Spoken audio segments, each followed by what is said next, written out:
ಅಕ್ರಮ ಆಸ್ತಿ ಗಳಿಕೆ ಆರೋಪದಡಿ ಜೈಲು ಸೇರಿರುವ ಶಶಿಕಲಾ ನಿನ್ನೆ ಇಡೀ ರಾತ್ರಿ ನಿದ್ದೆಯೂ ಮಾಡದೆ ಜೈಲು ಸಿಬ್ಬಂದಿ ನೀಡಿರುವ ಸಮವಸ್ತ್ರವನ್ನೂ ಧರಿಸದೆ ಶಶಿಕಲಾ ಉಪವಾಸ ಮಾಡಿದ್ದಾರೆ. ಊಟ ಮಾಡದೆ ಹಠ ಮಾಡುತ್ತಿದ್ದ ಶಶಿಕಲಾಗೆ ಮತ್ತೋರ್ವ ಅಪರಾಧಿ ಇಳವರಸಿ ಸಮಾಧಾನ ಮಾಡಿ ಊಟ ಮಾಡುವಂತೆ ಒತ್ತಾಯಿಸಿದ್ರು. ಶಶಿಕಲಾ ಊಟ ಮಾಡದೆ ರಾತ್ರಿ ಇಡೀ ಎಚ್ಚರವಾಗಿಯೇ ಇದ್ರು.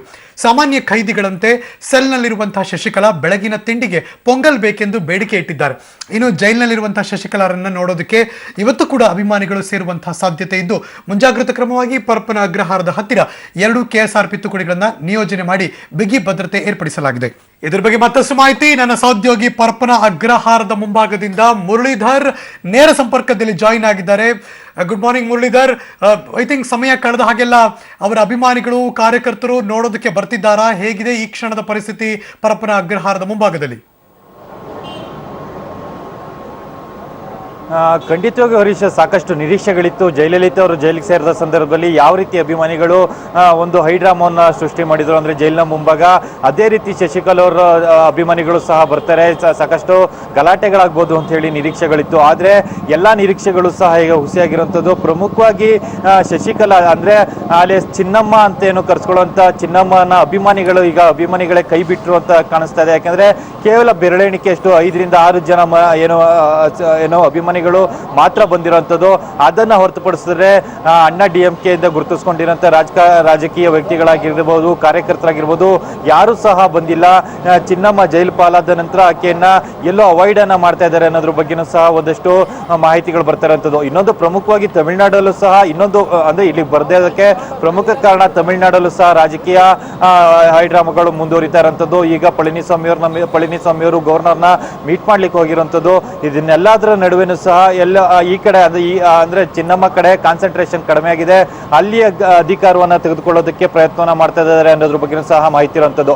ಅಂದ್ರೆ ಪಳನಿಸ್ವಾಮಿ ಅವರು ಬಹುಮತವನ್ನು ಸ್ಪಷ್ಟಪಡಿಸಿ CM ಏನಾದ್ರು ಆದ್ರೆ ಇವತ್ತು ಸಂಜೆ ಇಲ್ಲಿಗೆ ಬರ್ತಾರೆ, ಪರಪ್ಪನ ಅಗ್ರಹಾರಕ್ಕೆ ಬಂದು ಶಶಿಕಲಾ ಅವರ ಆಶೀರ್ವಾದವನ್ನು ಪಡೆದುಕೊಳ್ತಾರೆ. ಜೊತೆ ರಾಜಕೀಯ ಬೆಳವಣಿಗೆಗಳೇನಿತ್ತು ಅದರ ಸವಿಸ್ತಾರವಾಗಿ ಶಶಿಕಲಾ ಅವರ ಮುಂದೆ ಹೇಳ್ತಾರೆ ಅನ್ನೋದ್ರ ಬಗ್ಗೆ ಸ್ವಲ್ಪ ಮಾಹಿತಿಗಳಿದ್ದಾವೆ. ಆದ್ರೆ ಇಲ್ಲಿವರೆಗೂ ಸಹ ಯಾವುದೇ ರೀತಿ ಸ್ಪಷ್ಟೀಕರಣಗಳು ಸಿಗ್ತಾ ಇಲ್ಲ. ಪಳನಿಸ್ವಾಮಿ ಅವರು ಬರೋದಿರ್ಬೋದು, ಅಣ್ಣಾ DMK ಪಕ್ಷದ ಬೇರೆ ರಾಜಕೀಯ ವ್ಯಕ್ತಿಗಳು ಮತ್ತು ಕಾರ್ಯಕರ್ತರು ಬರುವಂತದ್ದು ಯಾವುದು ಸಹ ಸಿಗ್ತಿಲ್ಲ. ಕೇವಲ ಬೆರಳೆಣಿಕೆಯಷ್ಟು ಕಾರ್ಯಕರ್ತರು ಮಾತ್ರ ಇಲ್ಲಿಗೆ ಬಂದಿದ್ದಾರೆ.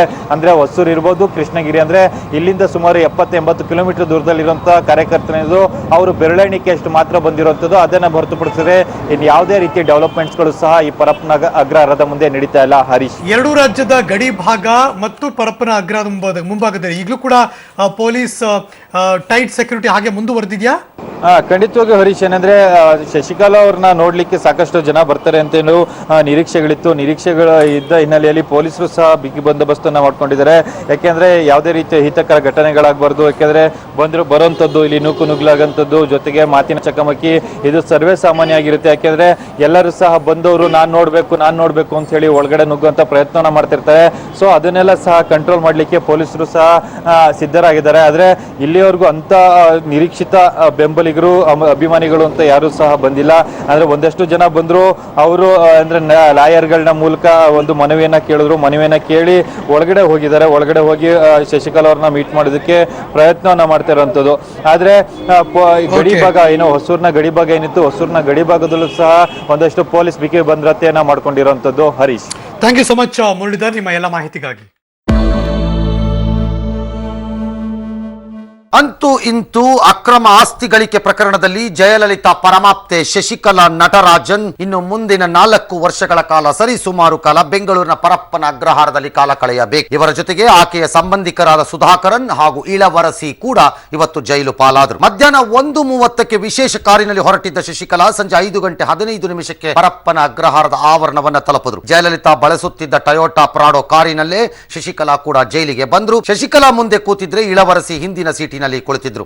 ತಮಿಳುನಾಡು ಪೊಲೀಸರು ಮೂವರನ್ನು ಬಿಗಿ ಭದ್ರತೆಯಲ್ಲಿ ಕರೆತಂದು ಪರಪ್ಪನ ಅಗ್ರಹಾರದ ಅಧಿಕಾರಿಗಳ ವಶಕ್ಕೆ ಒಪ್ಪಿಸಿ ವಾಪಸ್ ಆದರು. ಭಾರತೀಯ ಬಾಹ್ಯಾಕಾಶ ಸಂಸ್ಥೆ ಇಸ್ರೋ ಮತ್ತೊಂದು ಚರಿತ್ರೆ ಬರೆಯೋದಕ್ಕೆ ಕ್ಷಣಗಣನೆ ಶುರುವಾಗಿದೆ. ಆಂಧ್ರ ಪ್ರದೇಶದ ಶ್ರೀಹರಿಕೋಟಾ ಉಡಾವಣಾ ನೆಲೆಯಿಂದ ಒಂದೇ ರಾಕೆಟ್ ಮೂಲಕ 104 ಉಪಗ್ರಹಗಳನ್ನ ಇನ್ನು ಕೆಲವೇ ಕ್ಷಣಗಳಲ್ಲಿ ಮಹಾ ಉಡ್ಡಯನವನ್ನ ನಡೆಸ್ತಾ ಇದೆ. ಬಾಹ್ಯಾಕಾಶ ಇತಿಹಾಸದಲ್ಲೇ ಮೊದಲ ಬಾರಿಗೆ ದೇಶವೊಂದು ಉಡಾವಣೆಯಲ್ಲಿ ಶತಕದ ಸಾಧನೆ ಮಾಡೋದಕ್ಕೆ ಸಜ್ಜಾಗಿದೆ.